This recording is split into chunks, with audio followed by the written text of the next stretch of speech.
Defying Achievers. And now you know a lot more about your pelvis, your lower back, and your upper back. Now, before we get into our questions, comments, and positive shares, and I'll tell you exactly how to do that if you're not familiar with Zoom. But first, I'd like to give you a very special opportunity. There's been some early adopters, as we call them, individuals that have taken advantage of this early, and they got to connect with me on a semi-private session. And I have a few more of those left. I think we have about 5 to 7 spots left to have semi-private sessions. So I have 7 semi-private sessions where you can meet with me personally.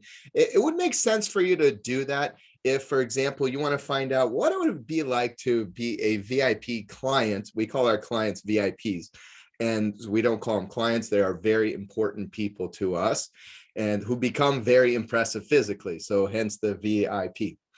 So if you'd like to learn how to become a VIP of ours, then schedule a semi-private consultation. You'll get to meet with me personally in a small, intimate group of other age-defying achievers. We'll talk about your goals, your objectives, what do you want to achieve with your body, with your quality of life, any hurdles that you have, joint issues or other health issues. And if you're a perfect fit for our system, I'll let you know that. And if you're not, I'll give you some resources and connections and make sure that I get you a really, really good usage of your time and give you some value from that session with me. So, but specifically, this is specifically for individuals who want to learn about becoming a VIP. If you think that's right and that's the type of thing you'd like to invest in, then you could schedule a semi-private session with me. And Patricia has dropped the link in the chat. So you'd go to the bottom of your Zoom toolbar, you'd click on chat, and then you can find that place to get a semi-private session consultation with me. And with that, if you have any questions, you can also post in the chat and Patricia can help you out as well if you have any questions on that. And I think last count, we had about 5 spots left. So if you want to take advantage of that, click on the chat, schedule a semi-private consultation with me, and I look forward to connecting with you personally. And next up, we have our questions, comments, and positive share. So if you have a question, a comment, or a positive share, what you can do is go to your Zoom toolbar, click on that button that says reactions, and then from reactions, what you'll do is you will click on raise hand. So click reactions, click on raise hand, just like you see me doing here. And then I'll know that you want to chat with me and we can connect. So one more time, for those of you who are not familiar with Zoom, if you have any questions or comments or positive shares, bottom of the Zoom toolbar, click reactions, which is like this, says reactions, and it's like a smiley face with the plus sign on the head. You click that, and then you'll see raise hand as an option. And the order in which you raise your hand is the order in which I'll call on you. And first up, we have Michelle. Hello, Michelle. Welcome back. Hi. The entire session was mind-blowing for me. I realized that there were some things that I was doing wrong with like the tilt of my pelvis. I think in particular when doing the squat, I know we talked about this last time, that the alignment of the feet need to be parallel. And I naturally, when I did the squat, the way that you were describing, I felt some pressure in my knees because instead of like going parallel, I think I go slightly outwards, and it's not a lot, it's like, but it felt uncomfortable to have my feet parallel. And then I did feel, as I was pushing up, I did feel some pressure on my knees. And so ultimately, I just don't think that I was doing it right. Yeah. So what happened? That's a really interesting thing, because, you know, at the end of the session, how I'm talking with Keith about that it's not just form, right? So it's not just form. Sometimes there can be mobility restrictions that keep you from having the optimal form, right? And so it's not just, there's other people. So for example, like if you have deficiencies in dorsiflexion, so going back to session 1, if you have deficiency in dorsiflexion and you go down into a squat, it'll make your knees want to drive forward. So it'll put more pressure into what we call your patellofemoral space. So at the end of your femur, so your leg bone driving into your kneecap, you'll get more pressure there if you don't have the dorsiflexion to really sit back on the heels. So it'll make you I kind of see. want to drive forward and push your knees a bit further forward. I see. I noticed during So the pelvic exercise as well, you know how you were coaching us and trying to find that neutral position? I was having a hard time with that because I'm not sure which one I'm closer to. But I have a feeling that I'm closer to the I don't know the name when your pelvic is like outwards, not pushing it in but out. Because so when your I pelvis have is a tilted forward, so you're talking about when your pelvis is tilted forward, no when it's tilted backwards. backward. Okay, that's I posterior. posterior because I noticed that I have a slight I guess a deeper curve in my lower back than maybe is normal. I don't know. Um, So if you have a deeper curve in your lower back, this is going to be anterior pelvic tilt. So so this is so pelvis tilted forward, so tilting this way. Okay, that's anterior pelvic tilt. So you have a more arch in your lower back, you're going to have an anterior pelvic tilt, and then backward is a posterior pelvic tilt. I think I So have an anterior pelvic tilt yeah, that naturally. Um, I think that's just yeah, where most weightlifters have more anterior pelvic. It happens, but it's much more rare to have a posterior pelvic tilt and be like a weightlifter. Yeah, okay. yeah. Um, I'm trying to remember if I have any other questions, but that was very helpful. Thank you. Yeah, yeah, you're very welcome. Yeah, and I think um looking at the chat here, it looks like you had a question about like the thoracic alignment breathing. You had some stiffness in your like your lower back or something Yes, lower.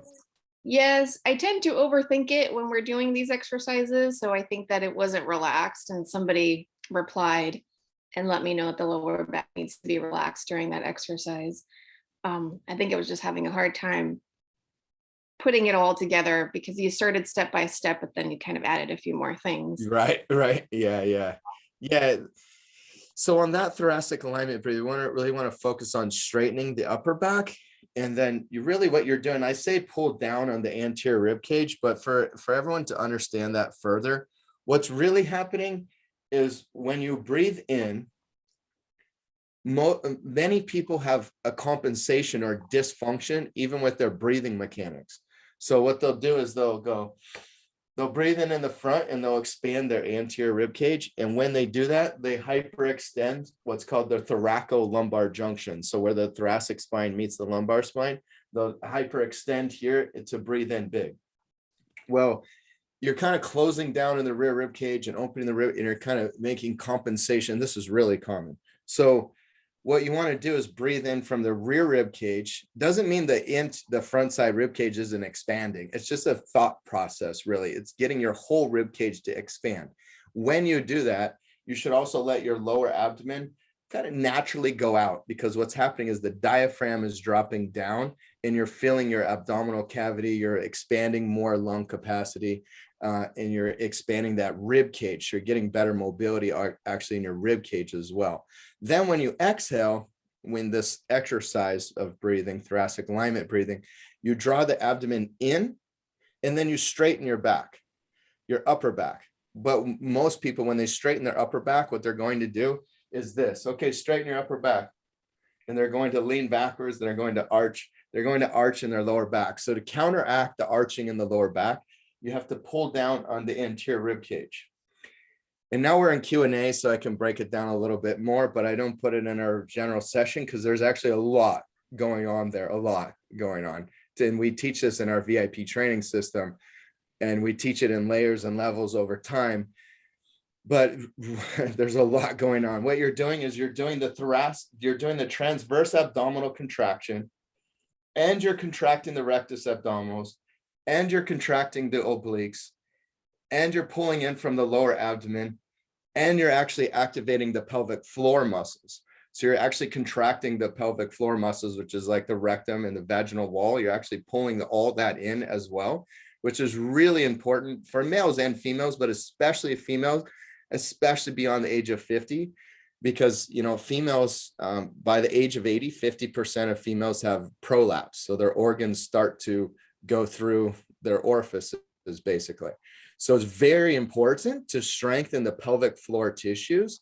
And also the way that the pelvic floor tissues work, the sacrum attaches to the pelvis and it draws from the base of your spine. It draws those tissues to be strong to support the whole structure.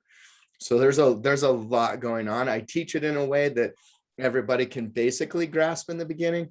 But remember, when you exhale, you're extending the upper back.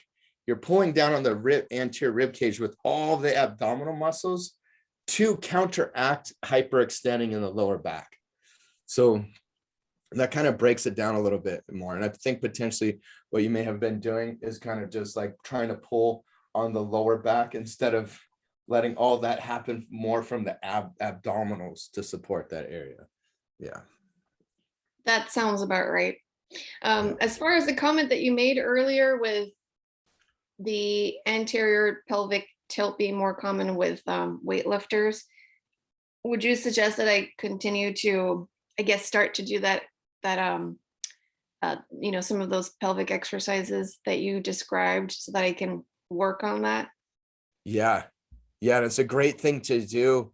Like before you lift also, this would be like motor control training or movement prep, is do this before you exercise, because then you're training all of your body alignment before you put your body under stress and load. So you shouldn't do a lot of active static stretching. You don't want to like stretch your hamstrings a lot and like hold stretch and then do heavy strength training. That's not a good idea. It's a good idea after. But movement prep, like the type of finding your aligned position, and honestly, then taking that into your strength training, which will likely decrease your load.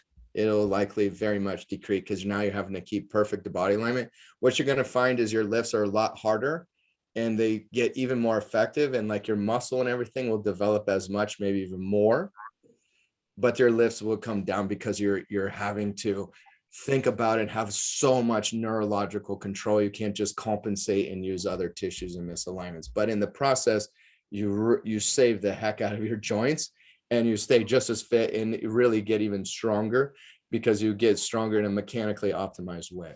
So, yeah. Thank you. You're welcome. Thank you for your questions. Hello, Betty. You're up next with me here. Hello. Welcome. Hold on one second. We need to bring you up on screen and then give you a link there to unmute. Okay. You hear me? Yes. Okay. So Perfect. I was able to get a session with you this afternoon, which is great. But before I do that session, I just want to make sure that my spot is warranted, and I don't want to take it from someone else if you can't help me. So I have fairly advanced osteoporosis, and I'm wondering, does that prevent me from doing any of these exercises or participating in the program? No, it doesn't. But let's talk about, so you're able to walk, you're able to get in and out of the chair. You don't have any extreme, like, okay. Yeah. As long as you have, I don't need any devices of any kind to help me. So. Yeah. Yes. Absolutely. Yeah, absolutely. Yeah. Okay, perfect. Yeah, I'll see. you're perfect. You're perfect. In fact, yeah, you really need to become a VIP because that's, yeah, we teach you how to mechanically optimize all of your movement alignment so that you can put even more healthy stress and load on your body with exercise so that you can increase your bone density, right? And that's really how it works. Whereas most individuals, The thing that's recommended for increased bone density is force and velocity. So like if you do plyometrics and jump and do high impact activities, or you do high force, that's going to increase the bone density the most. But there's a huge risk in that. And the high majority, like 99% of individuals over the age of 50 are not ready to do that kind of training in a way that they're not going to end up with some level of injuries. So biomechanically optimized, get really good at that, and slowly, gradually over time, we can add more force and stress in a very healthy way, and that will increase the bone density. Yeah. Okay, perfect. I'll see you at 2. Thank you. Awesome. See you then. See you then. You're welcome. And so full body fixers, we have some more opportunities here. If you have questions, comments, positive shares, you can connect with me here. And in case you're not certain how to do that, you'd go down to reactions in your Zoom toolbar, click reactions, and then you can click raise hand. If you have any questions, comments, or positive shares from today's session, or anything else fitness, health related, feel free to connect with me now before we sign off from our second airing of this third session of the Full Body Fix. And it looks like Dolores, it looks like you have, you put thumbs up, but I'm guessing you chose thumbs up, but your intention was to raise hand. So I'm going to bring you up on the screen because I think your intention was to raise hand, even though you raised thumb. Click the. Sorry about that. No, I have a question. Okay. It's on Ask. Oh man, my 2 body halves are out. That one where you just raised your leg, stood on one foot, put your knee back, tried to turn out. Well, they are not kind of even. There's a tremendous difference. Now I know why I got no balance or anything for sure. But my question was specifically, when I go to chat, I do not know how to operate chat. I went into chat.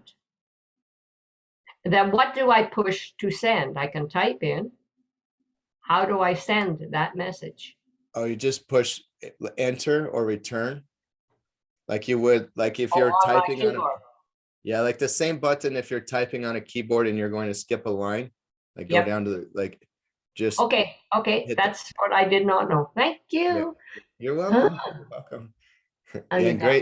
And great to hear about the balance findings. Yes, we're on the way. We're on the way to more balance.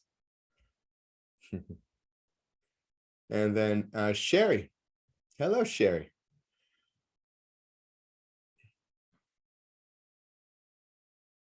Welcome to a new VIP. Welcome, super warm welcome. Yeah, thank you. Okay, I've been doing the exercises barefoot. So is it okay to, that's my first question. Is it okay to do this barefoot? And then the second part of it is that what I notice is that when I'm doing, when I'm doing the lunges, when I was doing the exercises, I curl my toes up, is that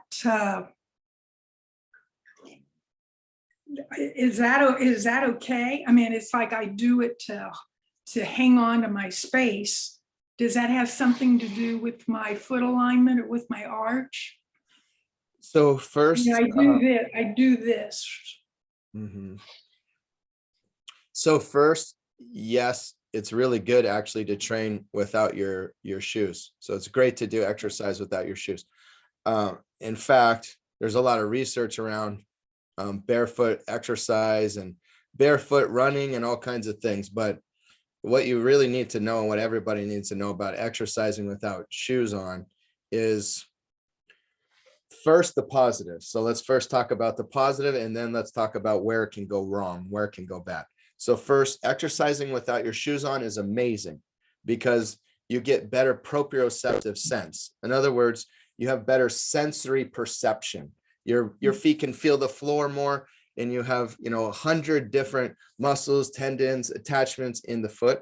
So it's really important for each tissue to have its sensory perception, because that's important, because the motor action comes back to create a very complex capability and stability in the foot, right? But if you use like a shoe, which is an artificial device, basically, it's kind of almost like artificial food for your mechanics, then what happens is you lose some of that sensory perception, and then you lose some of that motor action. Okay.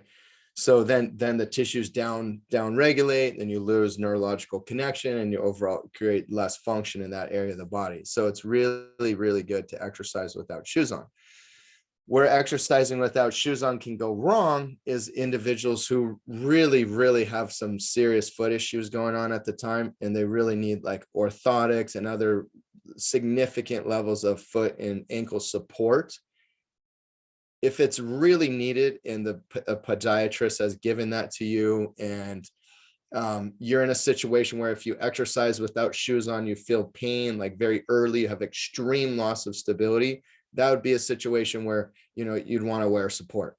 The other situation is where the individual doesn't have that extreme level of foot and ankle issues, but they decide that, okay, because that's good to exercise without shoes on, I'm going to go and run without shoes on, or I'm going to like hike a mountain in a barefoot. They make a barefoot shoe, by the way. It's like a glove. It's just like a glove for your foot. It looks exactly like each toe goes into a different pocket, just like a glove.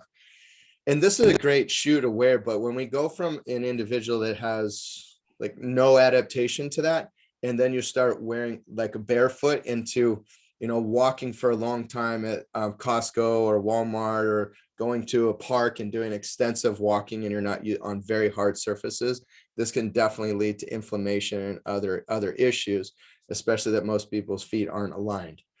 So you want to start doing exercise without shoes on at a time that you can really control the environment. It's a very controlled environment, like exercise, like what we're doing today, and even into progression of that as well. So that's really how you want to think about, like, when is it a good time to exercise without shoes on? There's a gigantic benefit from doing so. And when can it become too much? So, and then in terms of your question about your toes curling under, what you want to do is definitely want to try to extend or your toes more. So instead of flexing your toes, you want to try to extend your toes more, and try to separate them. Try to spread them apart. Like if you're doing a lunge or a squat, you try to pull your toes apart and extend them. Yeah. So kind of probably the exact opposite of what your foot is wanting to do right now. Yeah. Yeah. Thanks. You're welcome. You're welcome.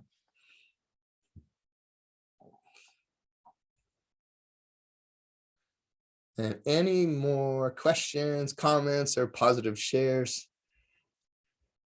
before we sign off from this airing of session 3?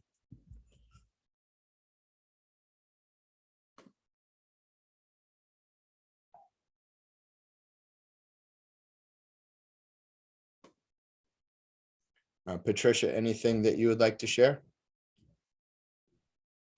Yes, we are going to have the last session today at 5 p.m. EST, and it's going to play session 3 again. Oh, we have one more question from Sherry. Yeah, and then that's all I I want to share. and then I see one in the chat. So why do so many chiropractors say to sleep on the side? Well, the sleeping position on the side, what the research shows for sleeping position on the side is that it's best for the cervical spine, but the research, the way that the research, like the best research on sleep position and the way it affects the body, was done from a meta-analysis. So it looks at like all the different research that's been done on sleeping position and what the outcome was and how the person felt and functioned and all this stuff.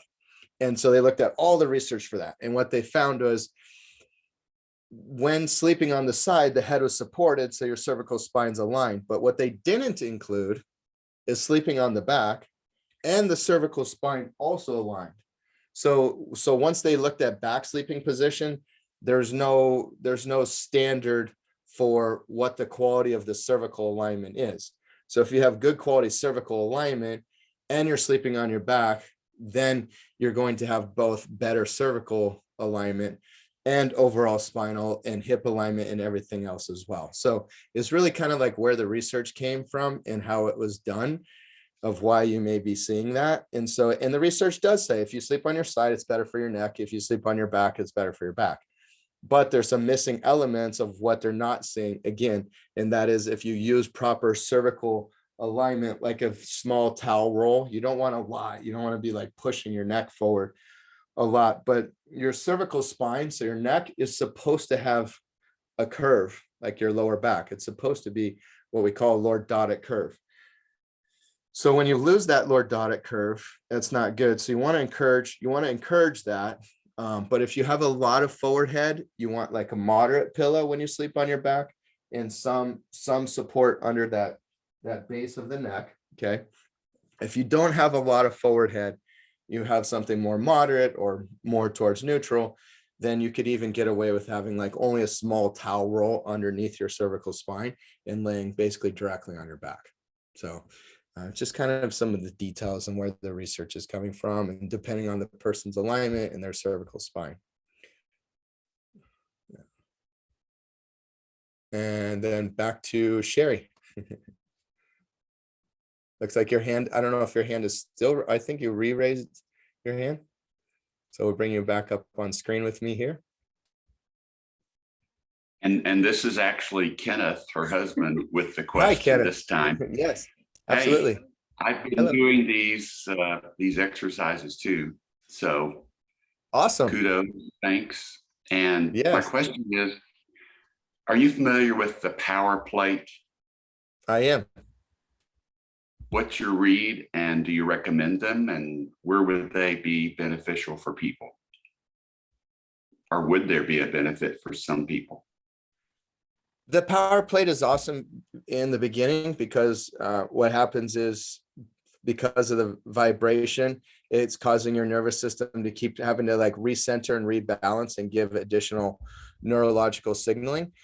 And it's kind of like exercising on unstable surfaces and stuff. It's good, but once you start to adapt to that platform, then you don't really get any additional benefit. So, you know, you could get a similar benefit by doing lots of different types of exercises. So I'm not necessarily, you know, if you like to buy stuff like that, then there is a benefit, but not at the level that it's marketed for typically. So They're expensive. So yeah. And on the actual science side and the results, it's not as high as, like, of course, the marketing portrays, but it is good. It is good in the beginning. It can increase some results. It has like a little bit of a initial improvement, and then it's going to look like this in terms of additional results. Yeah. great. Well, thank you very much. And Kenneth is really the best thing is like always goes back to the biomechanics. Like, what are you doing with your body? Like, you know, it's not like the best, right? A bike racer, right? What was his first? I know it's Armstrong was his last name. What's his first name? Thank you, Lance. Okay. Lance. So Lance Armstrong wrote a book called It's Not About the Bike, right? And it's kind of like that because he's saying it's not about it's about all these other things, not about the bicycle. It's all these other things that go into it. And so it's kind of the same thing with exercise and equipment. It's not about the equipment. It's really about your biomechanics and your neurological connection and your functionality. So, you know, if you get on the power plate and then you got foot pronation and your knees rolling in, or you're doing different misaligned position, then you're just, you know, just standing on a vibrating surface while encouraging your body to create dysfunction. So it's always about the biomechanical optimization of the exercise is by far number one. And then everything else is a very distant second. Yeah. Well, that's my philosophy too. Thank you. Yeah. Awesome. Well, then we're on the same page. Yep. That's fantastic. I'm sure I'll be seeing a lot more of you, Kenneth, now that Sherry's a VIP. It's possible. Yes. Yeah. We got to get you to become a VIP also now.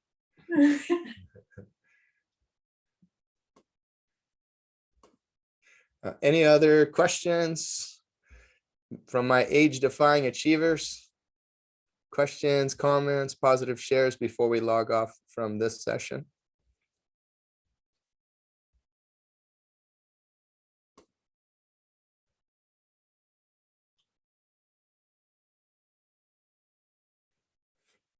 So should you have it? So I'm reading the chat now. So should you have a towel under your lower back if you have a big bottom when sleeping on back? Well, if you have an anterior pelvic tilt, so if your pelvis is tilt forward a lot already, then you don't want to encourage that. You want to you want to go in the opposite direction. You don't want to encourage to have a lot of lower back arch if you already do.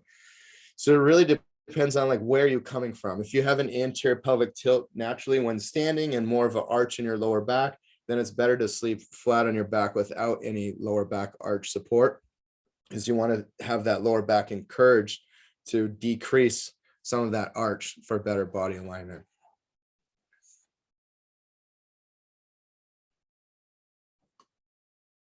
And with that, if no other questions, we will close out session 3 of the Full Body Fix, and we'll see you back for session 4 very soon. Or if you joined us late, you can join us for the 3rd airing of session 3 of the Full Body Fix that we'll have this afternoon. Much love to you. Make it a wonderful day, and I'll see you soon.